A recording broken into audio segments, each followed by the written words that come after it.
नमस्कार, स्वागत करती हूँ आप सभी का मेरे चैनल इजी टू लर्न पे। एकांकी में आज हम पढ़ने वाले हैं महाभारत की सांझ। जानेंगे डॉक्टर भारत भूषण अग्रवाल जी के बारे में, साथ ही साथ इस एकांकी की उद्देश्य, सारांश और इसके शीर्षक की सार्थकता। तो सबसे पहले शुरुआत करते हैं, जानते हैं डॉक्टर भारत भूषण अग्रवाल जी के बारे में। तार सप्तक के कवि भारत भूषण अग्रवाल जी का जन्म 3 अगस्त 1919 को तुलसी जयंती के दिन उत्तर प्रदेश के मथुरा जिले के सतगढ़ा मोहल्ले में हुआ था। इन्होंने आरंभिक शिक्षा मथुरा और चंदौशी में की, फिर उच्च शिक्षा आगरा और दिल्ली में पूरी की।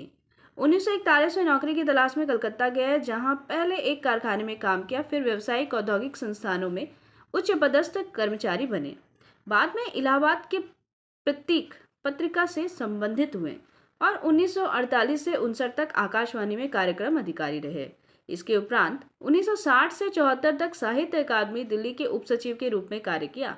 1975 में शिमला के उच्चतर अध्ययन संस्थान के विजिटिंग फेलो के रूप में संबद्ध हुए और यही 23 जून 1975 को उनका निधन हो गया। ये थी डॉक्टर भारत भूषण अग्रवाल जी के बारे में कुछ बातें। अब हम शुरुआत करते हैं एकांकी के सारांश से। महाभारत की सांझ, जैसा कि इसके नाम से ही स्पष्ट है, महाभारत के बारे में यह कह सकते हैं कि इसके बारे में यानी कि त्याग और सहनशीलता, ये दो बातें हैं जो महाभारत की सांझ में बराबर बताई गई है और यही वो दो मुख्य कारण भी थे जिनके अभाव में महाभारत का युद्ध लड़ा गया था।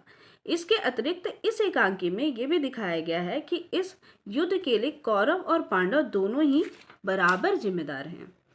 चलिए शुरू करते हैं। देखिए, प्रस्तुत एकांकी में भारत भूषण जी ने एक पौराणिक विषय वस्तु को सर्वथा नए ढंग से प्रस्तुत किया है। एकांकी में दिखाया गया है कि महाभारत के युद्ध के लिए दुर्योधन का हट भी जिम्मेदार नहीं था, बल्कि पांडवों की महत्वाकांक्षा भी समान रूप से उत्तरदायी थी। महाभारत के युद्ध में अंत में जब दुर्योधन की समस्त सेना का विनाश हो गया, तो दुर्योधन दात्यवन के जल स्तंभ में छिप गया। एक अहेरी द्वारा सूचना पाकर पांडव भी वहां पहुंचे तथा सरोवर के तट पर खड़े होकर दुर्योधन को ललकारने लगे।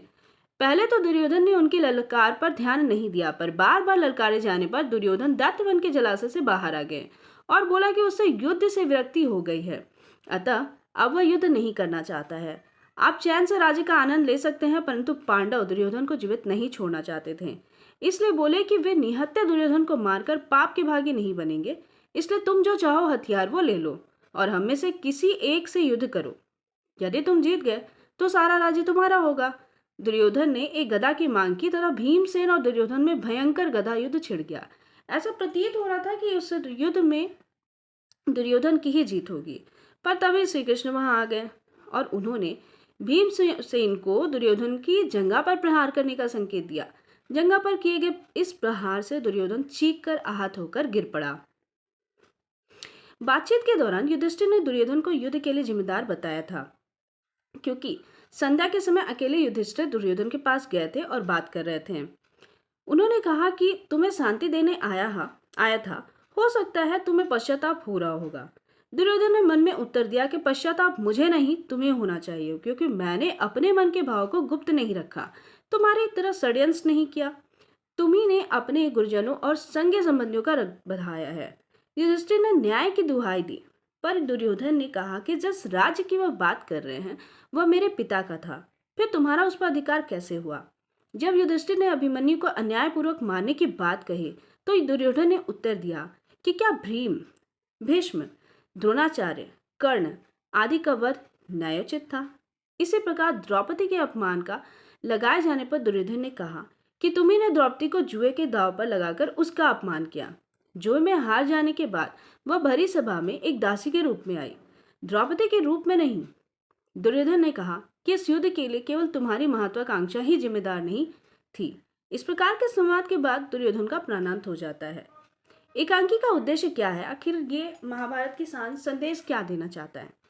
देखिए, भारत भूषण द्वारा रचित एकांकी महाभारत के एक सांझ में नाटककार ने संवादों द्वारा महत्वपूर्ण महाभारत का जो सार प्रस्तुत किया है वह सराहनीय है।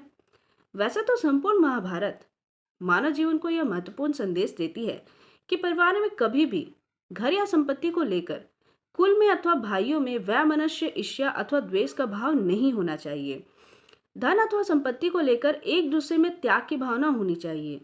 त्याग और सहनशीलता का अभाव ही महाभारत के युद्ध का कारण है।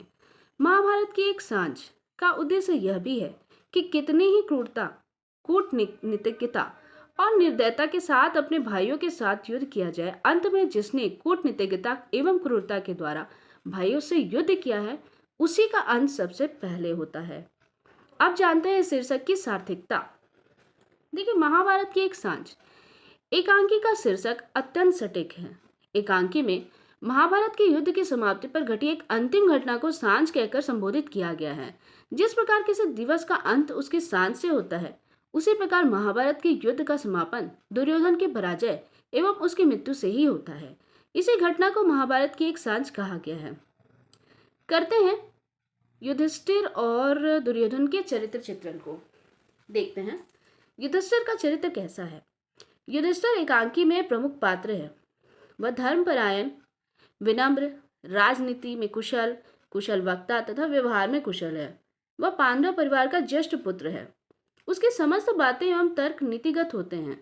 वह निहत्थे दुर्योधन का प्रहार नहीं करता, अपितु तो उसे अकेले शस्त्र के साथ किसी एक पांडव के साथ युद्ध करने की चुनौती देता है। घायल एवं मरणासन दुर्योधन को संतावना देता है। उसका व्यवहार शांत व विनम्र है। वह अपने भाइयों से बहुत प्रेम करता है। जानते हैं दुर्योधन के चरित्र के बारे में। दुर्योधन कुरुवंशी है। वह राजा धृतराष्ट्र के 100 पुत्रों में सबसे बड़ा था। महाभारत का युद्ध दुर्योधन के हठ एवं अहंकार के कारण हुआ। धृतराष्ट्र दुर्योधन से अत्यंत प्रेम करते थे, इसलिए उन्होंने दुर्योधन के किसी बात में भी दखल नहीं दिया।